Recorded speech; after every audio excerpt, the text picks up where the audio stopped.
سمندر کی سینے میں نہ جانے کتنے راز دفن ہیں، لیکن کچھ کہانیاں ایسی ہوتی ہیں جو وقت کے ساتھ پرانی نہیں ہوتی بلکہ اور بھی پراسرار ہو جاتی ہیں۔ آج ہم ایسی ہی ایک کہانی میں غوطہ لگانے والے ہیں، ایس اورنگ میڈان کی کہانی، ایک ایسا سمندری معمہ جو آج بھی اتنے سالوں بعد لوگوں کے ذہن میں خوف پیدا کرتا ہے۔ ذرا سوچئے، کیا ایسا ہو سکتا ہے کہ ایک پورے جہاز کا عملہ، سب کے سب لوگ صرف ڈر سے مر جائیں؟ نہ کوئی زخم، نہ کوئی بیماری، بس خالص خوف۔ یہی وہ سوال ہے جو ایس اورنگ میڈان کی کہانی کے بالکل مرکز میں ہے۔ تو کہانی شروع ہوتی ہے فروری 1948 میں۔ جگہ ہے اسٹریٹ آف ملکہ یعنی آبنائے ملکہ، جو دنیا کے سب سے مصروف ترین سمندری راستوں میں سے ایک ہے۔ اس دن سمندر بالکل پرسکون تھا، موسم صاف، لہریں شانت، سب کچھ نارمل لگ رہا تھا۔ لیکن جیسا کہ اکثر ایسی کہانیوں میں ہوتا ہے، یہ خاموشی ایک آنے والے طوفان کا پیش خیمہ تھی۔ پھر اچانک آس پاس کے کئی جہازوں کو ایک عجیب و غریب سگنل ملتا ہے۔ یہ سگنل تھا مورس کوڈ میں۔ اب دیکھیں، مورس کوڈ آج ہمیں شاید پرانا لگے، لیکن اس زمانے میں یہ وائس ریڈیو سے کئی زیادہ قابل اعتبار سمجھا جاتا تھا۔ کیوں؟ کیونکہ اس پر موسم کا یا دوری کا اتنا اثر نہیں ہوتا۔ یعنی اگر مورس کوڈ میں کوئی پیغام آ رہا ہے تو وہ بہت سنجیدگی سے لیا جاتا تھا، کیونکہ اس میں غلطی کا امکان نہ ہونے کے برابر تھا۔ تو جو پہلے پیغام کو ڈیکوڈ کیا گیا تو اس میں لکھا تھا SOS، اسٹیم شپ SS اورنگ میدان کی طرف سے، ڈاکٹر سے فوری رابطہ چاہیے، شارٹ ویو وائرلیس، فوراً۔ صاف ظاہر تھا کہ کوئی میڈیکل ایمرجنسی ہے۔ لیکن اس کے فوراً بعد ہی ایک اور پیغام آیا جو پہلے سے کہیں زیادہ خوفناک تھا۔ اس میں کہا گیا، شاید سیکنڈ آفیسر مر چکا ہے، باقی عملے کے لوگ بھی مر چکے ہیں، کوئی میڈیکل ایڈوائس مت دیں۔ SOS، کسی جنگی جہاز سے فوری مدد چاہیے۔ اب یہ صرف ایک حادثہ نہیں تھا، یہ ایک اجتماعی ہلاکت کا واقعہ بن چکا تھا۔ اپنی لوکیشن بتانے کے بعد ریڈیو آپریٹر نے ایک آخری ادھورا سا پیغام بھیجا، صرف 2 لفظ، میں مرتا ہوں۔ اور اس کے بعد سب کچھ خاموش ہو گیا، ریڈیو سائلنس، لائن ڈیڈ۔ یہ بالکل صاف تھا کہ اورنگ میدان پر کچھ بہت ہی برا ہوا ہے۔ اس ڈسٹریس کال کا جواب دینے والا سب سے قریبی جہاز تھا ایک امریکن مرچنٹ شپ، سلور سٹار۔ اس کے کپتان نے فوراً فیصلہ کیا کہ وہ اپنا راستہ بدل کر اس جگہ جائیں گے جہاں سے یہ سگنل آ رہا تھا۔ کچھ گھنٹوں کے سفر کے بعد سلور سٹار آخرکار اورنگ میدان کے پاس پہنچا، لیکن وہاں پہنچ کر انہیں ایک عجیب سی وحشت انگیز خاموشی کا سامنا کرنا پڑا۔ جہاز پر کوئی حرکت نہیں، کوئی آواز نہیں، ایسا لگ رہا تھا جیسے وہ کوئی بھوت جہاز ہو۔ دیکھنے میں جہاز کو کوئی نقصان نہیں پہنچا تھا، لیکن اس کی چمنی سے دھواں بھی نہیں نکل رہا تھا اور پورا ڈیک بالکل ویران پڑا تھا۔ سلور سٹار کے عملے نے ہارن بجائے، لاؤڈ سپیکر پر پکارا، لیکن کپتان نے فیصلہ کیا کہ اس راز سے پردہ اٹھانا ہی ہوگا۔ انہوں نے ایک بورڈنگ پارٹی تیار کی جو اورنگ میدان پر جائے گی۔ جیسے ہی ریسکیو ٹیم نے اس جہاز پر قدم رکھا، انہیں ایک سرد بوجھل خاموشی نے گھیر لیا۔ اور پھر انہوں نے پہلی لاش دیکھی، لیکن یہ منظر بالکل عام نہیں تھا۔ اس شخص کا چہرہ جیسے خوف سے پتھر کا ہو گیا ہو۔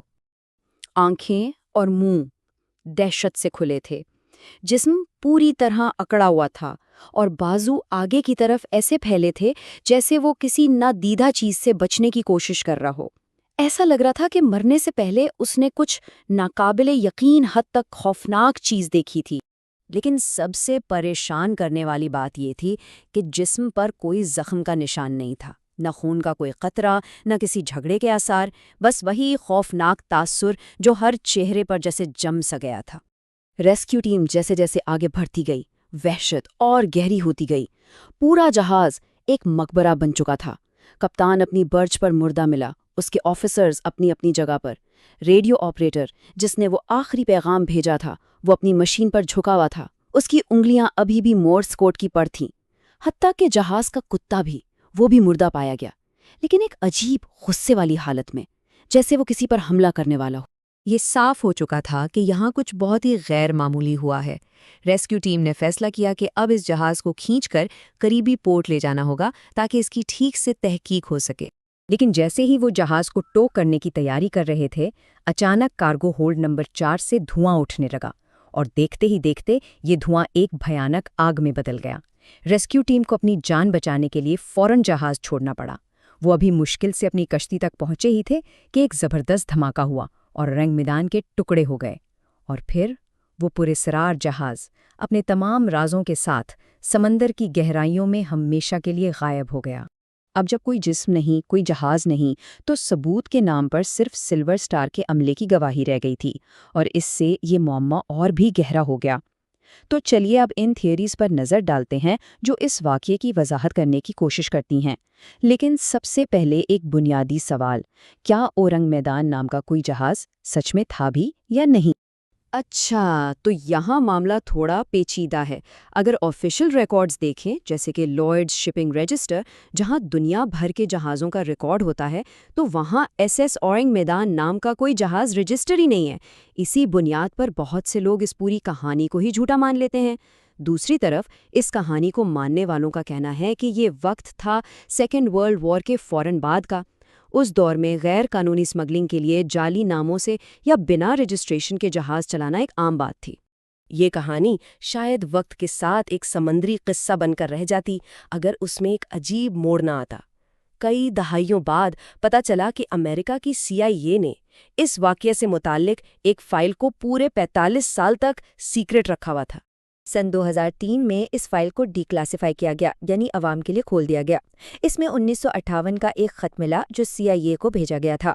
خط میں لکھا تھا، مجھے یقین ہے کہ اگر ایس ایس اورنگ میدان کا معاملہ حل ہو جائے تو اس علاقے میں غائب ہونے والے دوسرے جہازوں اور ہوائی جہازوں کے راز بھی کھل جائیں گے۔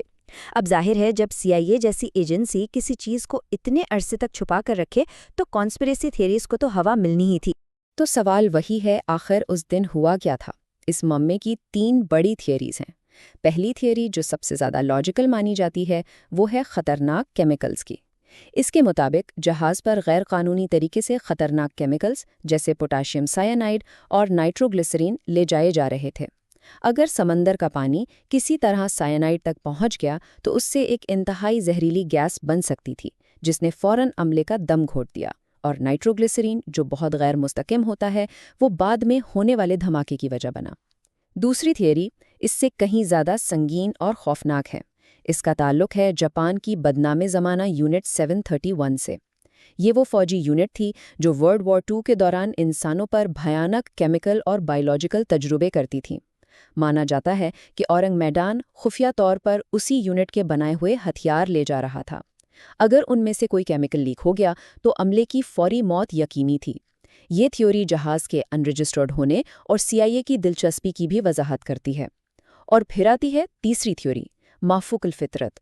اس کو ماننے والوں کا کہنا ہے کہ عملے کے چہروں پر جو وحشت تھی وہ کسی کیمیکل سے نہیں آ سکتی۔ ان کے مطابق جہاز پر کسی نادیدہ شیطانی قوت نے حملہ کیا تھا جس نے لوگوں کو صرف خوف سے ہی مار ڈالا۔ اب دیکھیے، مافوق الفطرت تھیوری سننے میں بہت دلچسپ لگتی ہے، لیکن زیادہ تر ماہرین اور تحقیق کار سب سے منطقی وضاحت کیمیکل لیک کو ہی مانتے ہیں۔ اس دور میں غیر محفوظ طریقے سے جنگ کا سامان سمگل کرنا ایک عام لیکن انتہائی خطرناک کام تھا، اور اس طرح کا حادثہ بالکل ممکن تھا۔ ایس ایس اورنگ میدان کی اصلیت تو اب سمندر کی تہہ میں دفن ہے، لیکن یہ کہانی ہمیں ایک چیز ضرور یاد دلاتی ہے کہ سمندر نے اپنے اندر نہ جانے کتنے راز چھپا رکھے ہیں۔